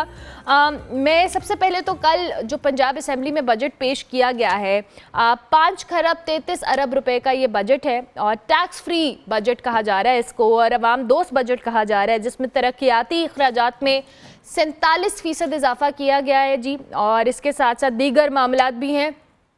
अच्छा ठीक है, आवाज़ का इशू है। अच्छा जी, इस बजट के हवाले से जो हुकूमत कह रही है, अवामी खिदमत का एक तारीखी पैकेज इन्होंने इनको करार दिया है। वज़ीर ख़जाना ने दावा किया है कि ये बजट जो है पंजाब में तरक्की के नए रिकॉर्ड कायम करेगा, नौजवानों को बाइख्तियार बनाएगा, सेहत, तालीम, ज़राअत, हर शोबे को इस बजट के अंदर तरजीह दी गई है। और सबसे बढ़कर महंगाई, गुर्बत और बेरोज़गारी का मौसर तोड़ भी होगा, ऐसा वज़ीर ख़जाना ने कहा है। बजट में जी तरक्याती फंड्स में 47% इजाफा किया गया है, जबकि CM children heart surgery programme, dialysis की मुफ्त सहूलत, कैंसर इंस्टीट्यूट जैसे नुमाया इक़दाम भी हुकूमत ने इस बजट में उनको किया है। पंजाब के किसानों को जी 106 अरब रुपए के बिला सूद कर्जे दिए जाएंगे, और तालीम के शोबे के लिए 27 अरब रुपए के लैपटॉप्स और 5 अरब स्कूल इंफ्रास्ट्रक्चर के लिए मुख्तस किए गए हैं। सेहत के शोबे में जी 331 अरब रुपए, जबकि वज़ीर आला मरीम नवाज साहिबा ने कहा है कि पंजाब के बजट में एक भी नया टैक्स ना लगाने पर वो बहुत खुश हैं। अब यहाँ पे क्वेश्चन ये राइज होता है कि क्या इतने बड़े जो तरक्याती वादे हैं, बजट के वसाइल हैं, गवर्नेंस है, ये सारी चीज़ें क्या रेजोनेट करेंगी इस बजट के साथ, और क्या टैक्स फ्री बजट के असरात जो होंगे वो लॉन्ग टर्म होंगे और पायदार होंगे, और ये जो वाकई बेरोज़गारी और गुर्बत की बात की जा रही है जिसको ख़त्म किया जाएगा इस बजट के ज़रिए। जो आप मनाज़र देख रहे हैं नाज़रीन, ये हमारी पंजाब असम्बली के मनाज़र हैं। ये वो असम्बली है जहाँ पे कानून साजी होती है और यहाँ पर लोग डिसीजंस लेते हैं। ये हमारे बड़े हैं जो कि यहाँ पे इस तरह के फैसले लेते हैं जो मुल्क के लिए होते हैं, आवाम के लिए होते हैं। और ये किसी, मैं कहना नहीं चाहती, ये पंजाब असम्बली है जी। आप ये मनाजिर देख लें। मलिक साहब हमारे साथ मौजूद है। मलिक साहब, आपको आवाज़ आ रही है? जी आ रही है जी मलिक साहब, मैं सबसे पहले एक छोटा सा सवाल आपसे करती हूँ। पंजाब का बजट पेश हुआ है, टैक्स फ्री बजट है, आप अपोजिशन इस हवाले से क्या कहती है? क्योंकि फेडरल बजट के हवाले से आपने कहा था, अपोजिशन ने कहा था कि अवाम दुश्मन बजट है। देखिए, बात यह है कि आप इसको किस तरह टैक्स फ्री कह सकती हैं। टैक्स फ्री बजट तो वो होता है जिसमें अवाम को रिलीफ मिले। तो मुझे एक बात बताई जाए, 823 अरब रुपया जो इन्होंने सेल्फ जनरेट करना है, इन्होंने कहाँ से करना है? टैक्स से ही करना है। रेवेन्यू इन्होंने बढ़ाना है, तो टैक्स फ्री बजट कैसे हो गया? उन्होंने कहा जी नए टैक्स नहीं लगाए हमने। बीबी नए टैक्स इन्होंने क्या लगाने थे? पहले ही इतने टैक्स लगा दिए हैं कि अब नए टैक्सों की तो गुंजाइश नहीं रही। अब असल बात यह है मोहतरमा कि मैं एक आपको अर्ज करूं कि इनके चचा ने जो उधर 18% लगा दिया सोलर पे, अभी बजट पे बहस हो रही है तो उन्होंने पेट्रोल डीजल बढ़ा दिया।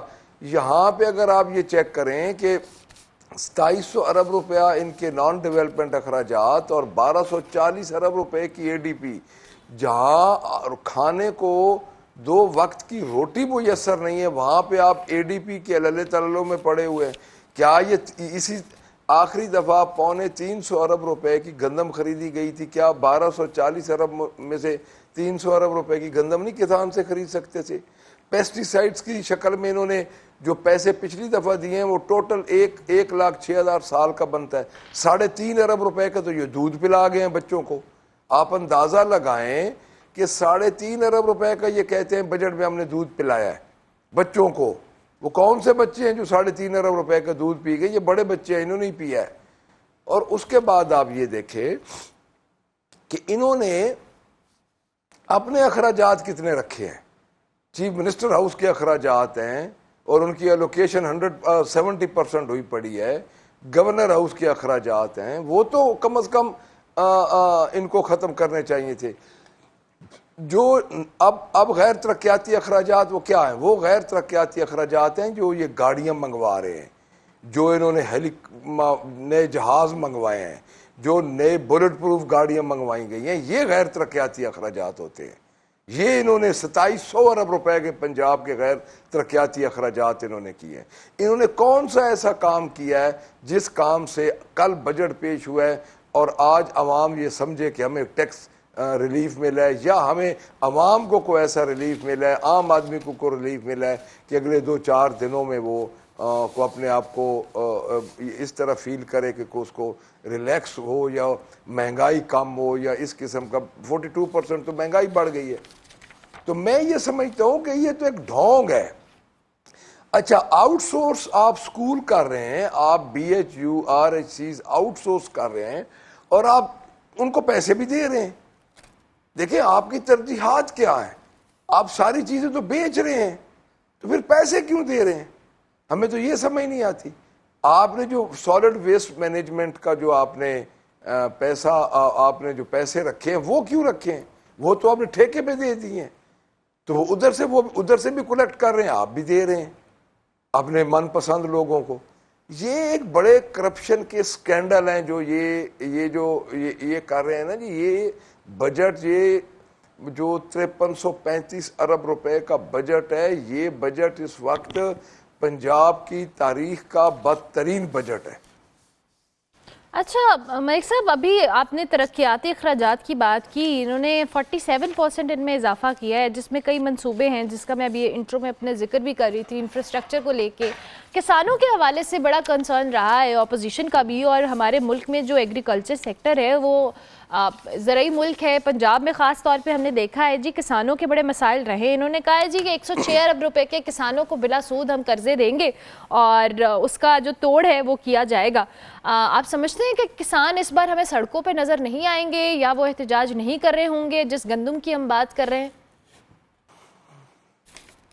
देखिए, किसान को तो इन्होंने एहतजाज का भी नहीं छोड़ा। जिस इंफ्रास्ट्रक्चर की आप बात कर रही हैं मोहतरमा, उसमें तो आप ये देखें कि 1240 अरब रुपए इन्होंने झोंकना है लोगों की जेबों में, कमीशन माफिया, पहली बात। दूसरी बात ये है कि 842 अरब रुपया तो ये खर्चा नहीं कर सके पिछला ADP का।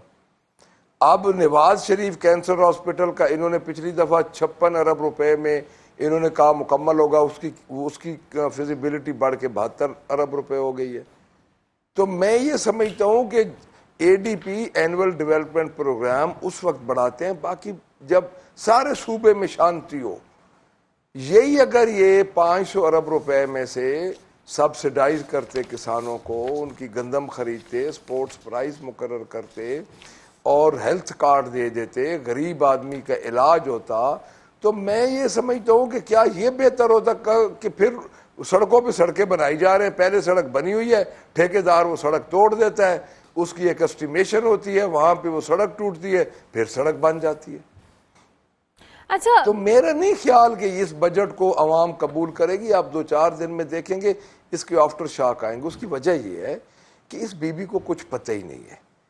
ये फॉर्म 47 इनके पास मैंडेट है नहीं, इनके पास VN है नहीं, सिर्फ इन्होंने एक बिल पास कर दिया है जिस बिल के तहत आप किसी से पूछ नहीं सकते, हुकूमत से, DGPR से आप नहीं पूछ सकते कि आपने आम आदमी का राइट ऑफ इंफॉर्मेशन और उसको बेसिकली ये ख़त्म कर रहे हैं। तो मैं ये समझता हूँ कि ये इस वक्त जो पोजीशन है वो ये है कि ये अपने आप को गैर महफूज तरीक़ों से महफूज करने की कोशिश कर रहे हैं, गैर महफूज तरीक़ों से महफूज करने की कोशिश कर रहे हैं। अभी आपने जिक्र किया ये करप्शन के हवाले से, माजी में लैपटॉप स्कीम हो, किसान कर्जा स्कीम सामने आई थी और इनकी मॉनिटरिंग से लेकर इनकी शफाफियत पर मलिक साहब बड़े सवालात उठे थे, और इस पर भी अब ये लैपटॉप्स और स्कूल इंफ्रास्ट्रक्चर और इसके साथ तालीम के शोबे के लिए कुछ 27 अरब रुपया है जो मुख्तस किया गया है। जो सेहत का शोबा इसमें भी अब 631 अरब आएंगे, वो भी मुख्तस हुआ है। आप समझते हैं कि ये जो 631 अरब रुपए में आप जरा नॉन डेवलपमेंट पहले देखे ना, डेवलपमेंट में इन्होंने कितना रखा है। इन्होंने ड्रामा ये किया है कि दोनों को इकट्ठा कर दिया है। बीबी इसमें नॉन डेवलपमेंट आप देखेंगी तो सेहत के शोबे में कुछ नहीं बचता आपके पास।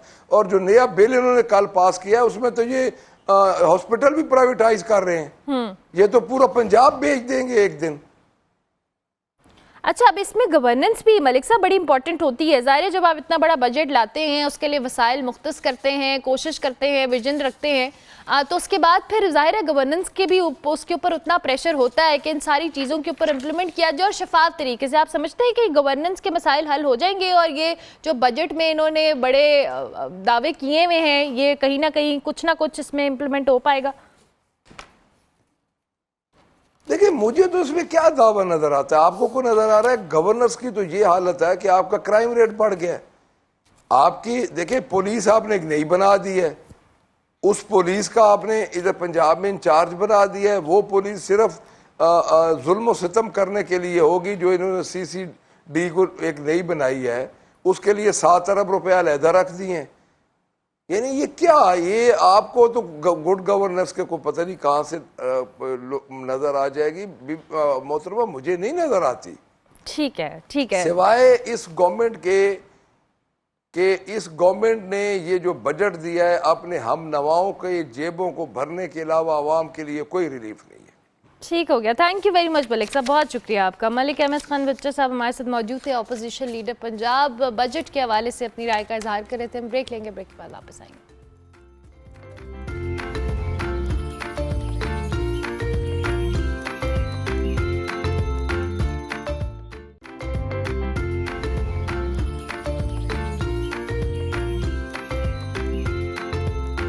हमारे साथ डॉक्टर फरीहा अरमगान मौजूद है, माहिर मईशत है, उनको खुश आमदीद कहते हैं। Thank you very much doctor Fariha, बहुत शुक्रिया।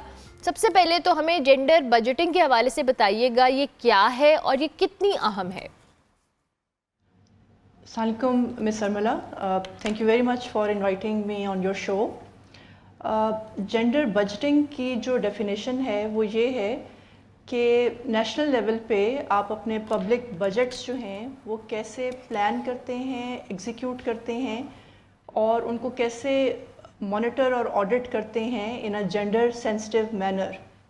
अब इसका हरगिज़ ये मतलब नहीं है कि मर्दों और ख़वातीन के लिए सेपरेट बजट होने चाहिए, लेकिन जो भी पब्लिक फाइनेंस मैनेजमेंट का प्रोसेस हो उसमें by design gender equalities built in की जाएं और उसमें सोशल इकोनॉमिक डिसएडवांटेजेस और सोशल एक्सक्लूजन जो है उसको रिड्यूस किया जाए।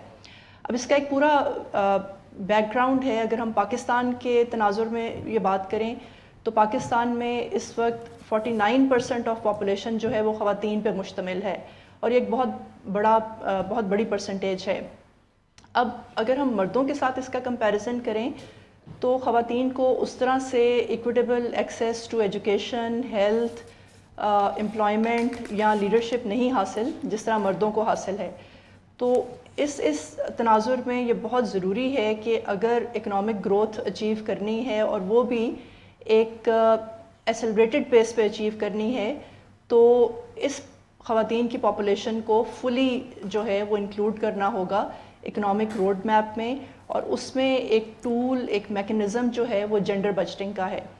अगर हम ग्लोबल एविडेंस भी देखें तो जिन ममालिक में गुर्बत ज़्यादा है, इकनॉमिक डिप्रीविएशंस हैं, सोशल एक्सक्लूजन है, वहाँ पर बहुत हाई जेंडर इनइक्वालिटीज़ हैं और बहुत परसिस्टेंट हैं।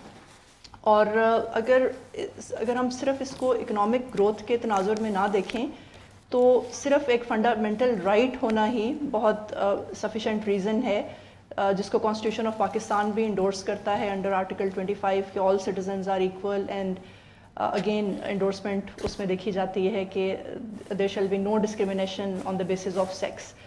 और जो इस वक्त इंटरनेशनल ऑब्लिगेशंस जिसका पाकिस्तान सिग्नेटरी है, आईएलओ की कन्वेंशन है, बीजिंग एक्शन प्लान है, यूनाइटेड नेशंस का SDG एजेंडा है, उसमें भी पाकिस्तान फुली इस एलिमेंट को इंडोर्स करता है कि जेंडर इक्वालिटीज़ क्रिएट की जाएं और इनइक्वालिटीज़ को रिड्यूस किया जाए। तो इसलिए ये एक बहुत इंपॉर्टेंट टूल, मैकेनिज़्म और एलिमेंट है जिसको part of budget making process होना चाहिए। अच्छा, मुझे ये थोड़ा सा बताइएगा फरिया साहिबा कि ये ख़वातीन की इकनॉमिक या हम सोशल इंडिपेंडेंस के हवाले से किस तरह से ये इससे रिलेटेड है?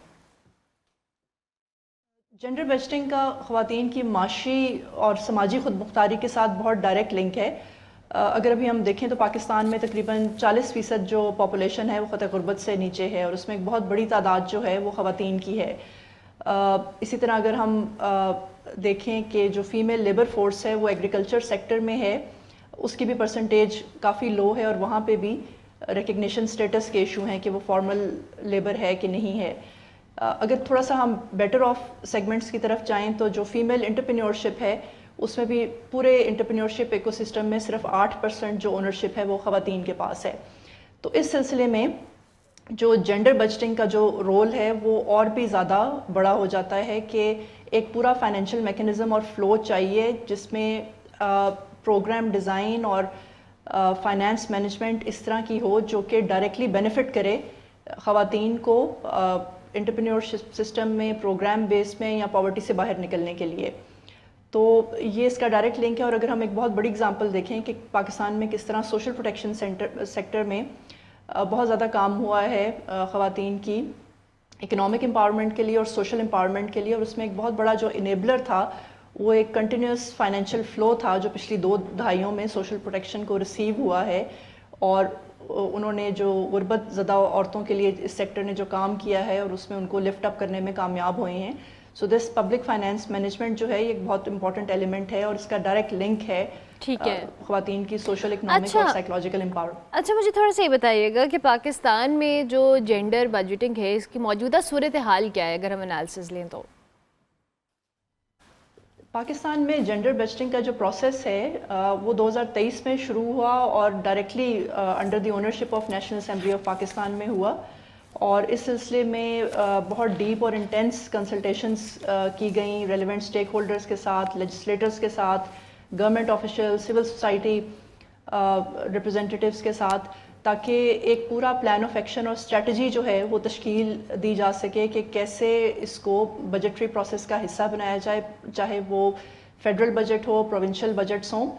और इस सिलसिले में एक पूरी स्टैंडिंग कमेटी जो है वो एग्जिस्ट कर रही है जिसने इस टास्क को अंडरटेक किया हुआ है। इसके अलावा जो है जो जेंडर बजटिंग जो है इस वक्त अगर हम इसकी पोर्टफोलियो की बात करें तो जो करंट बजट है उसमें तकरीबन अभी जो बजट एस्टिमेट्स आए हैं उसमें 9.6% जो है वो एलोकेट किया गया है टू जेंडर बजटिंग।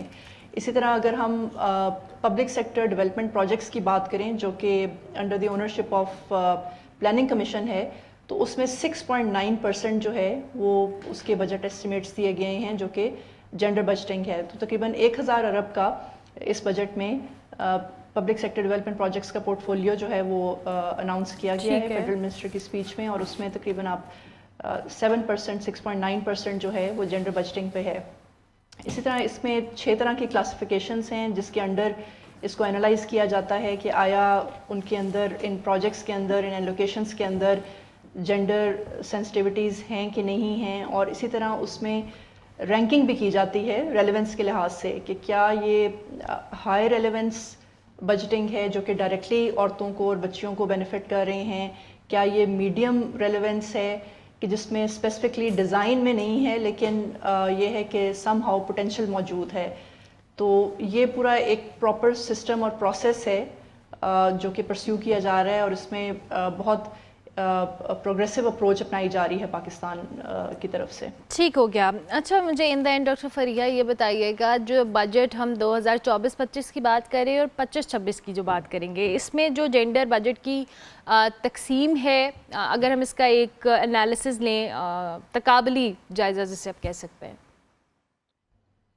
जी देखिए, अभी जिस तरह जो मैंने आपको करंट बजट का बताया है और इसी तरह डेवलपमेंट बजट जो कि पीएसटीपी पोर्टफोलियो है, दोनों में एक सर्टेन परसेंटेज की एलोकेशन है। अगेन अगर हम देखें तो जहाँ पे इकोनॉमिक अपॉर्चुनिटीज़ की कैटेगरी है जिसमें जेंडर बजटिंग को एनालाइज किया जाता है, वहाँ पे सोशल प्रोटेक्शन को अगेन एक बहुत बड़ा बजट रिसीव हुआ है 721 अरब का। पिछली दफ़ा ये तकरीबन 592 बिलियन था, अभी 21% इंक्रीज़ है। इसी तरह एजुकेशन का जो बजट है वो इम्पॉर्टेंट है। एजुकेशन में भी ऑल्दो बजट जो है वो एलोकेट तो हुआ है, लेकिन बहुत हाई परसेंटेज एलोकेशन नहीं है। सो ये मैटर करता है कि क्योंकि एजुकेशन जो है वो हाई रैंकिंग क्लासिफिकेशन में आती है, तो इसमें आइंदा सालों में ज़्यादा बजट जो है वो मुख्तस करने की ज़रूरत है। सो ये प्रोसेस जो है ये अक्रॉस दी कैटेगरीज बिल्कुल ये मौजूद है। जेंडर बजटिंग जो है ये इस पे फोकस है, और अभी हम इस बजट में बिल्कुल देख रहे हैं कि कैसे gender based violence, safety and security, social safety nets, education और हेल्थ में स्पेसिफिक बजटिंग हुई है जो कि डायरेक्टली बेनिफिट करेगी ख़वातीन को, बच्चियों को, और जेंडर इक्वालिटीज़ क्रिएट करेगी। ठीक है। Thank you very much doctor Fariya Arbagan, मौजूदा जो सूरत हाल है उसका एनालिसिस दे रही थी। थैंक यू वेरी मच जी। और प्रोग्राम का वक्त ख़त्म हुआ, इंशाल्लाह मेरी आपसे मुलाकात होगी। अब कल फीडबैक आपने हमारे सोशल मीडिया हैंडल्स पे लाजमी देना है। कल तक के लिए मेरी तरफ से अल्लाह हाफ़िज़।